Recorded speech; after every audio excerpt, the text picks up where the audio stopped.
வணக்கம் நண்பர்களே. திருப்பரங்குன்றம் அந்த தீபத்தூண் விவகாரத்தில் அந்த தீர்ப்பு வெளிவந்த உடனே ஒரு செய்தி பரவியது. அந்த செய்தி உண்மையாக ஆக்சுவலாக அந்த நீதிமன்றத்தில் அப்படி ஒரு வாக்கியம் சேர்க்கப்பட்டதா அப்படிங்கிறத நான் இன்னும் உறுதிப்படுத்தலை. ஆனால் ஒரு செய்தி பலமாக எல்லா சேனல்களிலுமே சமூக வலைதளங்களிலும் அது பரவியது. சவுக்கு சங்கர் பத்திரிகையாளர் அவர் கூட அவருடைய வீடியோவில் சொல்லியிருந்தார். என்னென்னா, இந்த தீபத்தூண் தீபம் ஏற்றுவதற்கு தடை என்று இந்த விவகாரம் ஓடிட்டுருக்கு இல்லையா, இதில் வக்பு வாரியம், அதாவது இஸ்லாமியர்களுடைய அமைப்பை சார்ந்த அந்த வக்பு வாரியம் அந்த தீபத்தூண் தர்காவுக்கு சொந்தமான இடம், தீபத்தூண் இருக்க இடம் வந்து தர்காவுக்கு சொந்தமான இடம் அப்படின்னு கிளைம் பண்ணுறாங்க. அவங்க ஒரு வாதத்தை முன் வச்சுருக்காங்க அப்படிங்கிற செய்தி பரவிச்சு.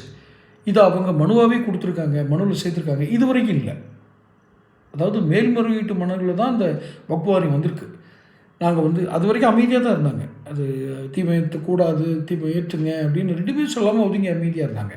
இப்போ மத நல்லிணக்க குழு அமைச்சு பேசி தீர்த்துக்கலான்னு ஒரு ஐடியா எடுத்தாங்க இல்லையா, அந்த ஆலோசனையில் இப்போது இந்து மக்கள் எப்படி கலந்துக்குவாங்க? நீங்கள் அந்த இடமே எங்களுக்கு சொந்தம்ட்டீங்க, இனிமேல் கோர்ட்டு தான் முடிவு பண்ணணும். நீங்கள் கோர்ட்டுக்கு போயிட்டீங்க.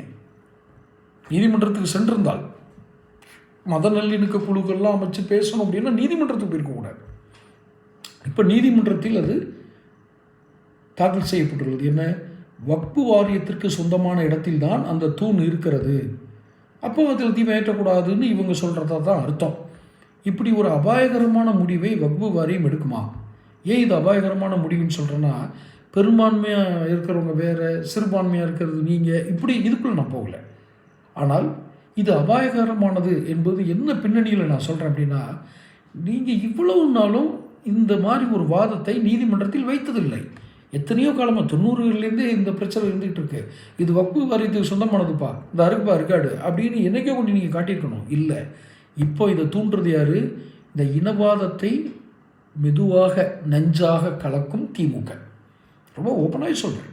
இனவாதத்தை எப்படி இனவாதத்தை கலக்கிறாங்கன்னு சொல்கிறீங்க அப்படின்னா, ஒரு உயர்நீதிமன்ற நீதிபதி கொடுத்த தீர்ப்பை, சரி நீதிமன்ற தீர்ப்பெல்லாம் ஏற்றுக்கணும் மறுக்கணுங்கிறதெல்லாம் வேறு விஷயம். ஆனால் அந்த நீதிபதியை தனிப்பட்ட முறையில் எவ்வளவு கேவலமாக நீங்கள் பேசணுமோ பேசி அவரை சித்தரித்து புத்தகங்கள் போட்டு அட்டூழியம் இல்லை, இதெல்லாம் என்ன திமிரு ஆணவம்.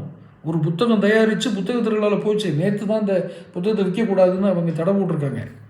அரசு போட்டுச்சோ இல்லை கோர்ட்டு போட்டுச்சோ தெரியாது. ஆக இப்போ நம்ம என்ன இடத்துக்கு வர்றோம்?